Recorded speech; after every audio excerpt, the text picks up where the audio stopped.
নোয়াপাড়া জনসভা থেকে অর্জুন সিংকে নাম না করে নিশানা মমতা বন্দ্যোপাধ্যায়ের, পাল্টা ডোন্ট কেয়ার মনোভাব নোয়াপাড়া বিজেপি প্রার্থী।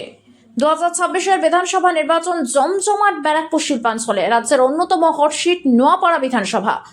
বিধান তৃণমূল কংগ্রেসের প্রার্থী করা হয়েছে তৃণমূল ছাত্র পরিষদের রাজ্য সভাপতি ত্রিনাঙ্কুর ভট্টাচার্যকে। অন্যদিকে বিজেপির তরফের প্রার্থী হয়েছেন ব্যারাকপুরের দাপুটে নেতা অর্জুন সিং। তারপরেই ভোট রাজনীতির লড়াই ছড়িয়ে পড়েছে শিল্পাঞ্চল জুড়ে। আজকে নোয়াপাড়া বিধানসভার অন্তর্গত পলতা হেলথ সেন্টার মাঠে জনসভা করতে আসেন মুখ্যমন্ত্রী মমতা বন্দ্যোপাধ্যায়। সেখান থেকে নাম না করে একের পর এক নিশানা করেন বিজেপি প্রার্থী অর্জুন সিংকে। 2019 সালে লোকসভা নির্বাচনে ব্যারাকপুর সাংসদ অর্জুন সিং নির্বাচিত হওয়ার পর দিকে যেভাবে হিংসা অশান্তি ছড়িয়ে পড়েছিল, সেই স্মৃতি উস্কে দেন মমতা বন্দ্যোপাধ্যায়। এমনকি নোয়াপাড়ার জনপ্রিয় নেতা বিকাশ বসুর নানান স্মৃতি শোনা যায় তৃণমূল সুপ্রিমোর গলায়। যদিও গোটা বিষয় নিয়ে পাল্টা দিতে ছাড়েননি নোয়াপাড়ার বিজেপি প্রার্থী অর্জুন সিংও। তিনি বলেন, ওনার 6টা বিধায়ক নিয়ে 3000 লোক হয়, তাই বারবার ব্যারাকপুরে এসে ওনার কথা আমার মনে পড়ে। ওনার পুলিশ সরকার আমার কিছু করতে পারেনি, আগামী দিনেও আমার কিছু করতে পারবে না।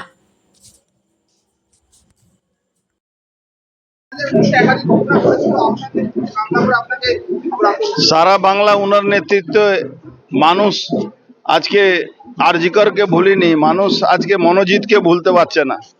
সারা বাংলা লুটের সাম্রাজ্য, সারা বাংলা গুন্ডাগর্দির সাম্রাজ্য। তো উনি ব্যারাকপুরে এলে মুখ্যমন্ত্রী হিসাবে তো উনি কিছু করতে পারলেন না। 2019-এর সন্ত্রাসকে রুখতে পারলেন না। 2019-এর সন্ত্রাস উনি করেছিলেন, ওনার পুলিশ করিয়েছিল। বিকাশ বসুর কথা বলছেন যে বিকাশ বসুর খুনি যে তাকে একটিও ভোট নয়। বিকাশ বোসের খুনি কি? সে বিকাশ বোসের যখনই বিকাশ বোস ভোট আসে তখন বিকাশ বোস চলে আসেন।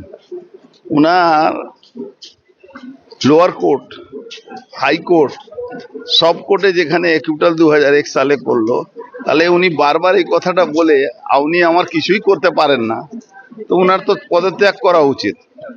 আর বিকাশবাবু স্ত্রীকে অপমান যেভাবে করেছেন, বিকাশবাবু যদি স্ত্রীকে অপমান করলেন, তো বিকাশবাবুর সঙ্গে অত প্রেম ছিল তো বিকাশবাবু ভাইকে দিয়ে দিতেন, বিকাশবাবু কোনো অন্য লোককে দিয়ে দিতেন। তো বিকাশ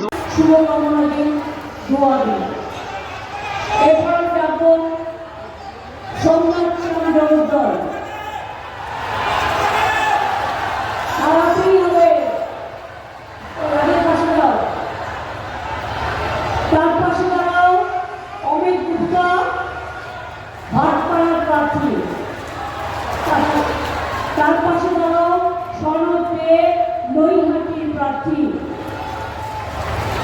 তারপরে দাঁড়াবে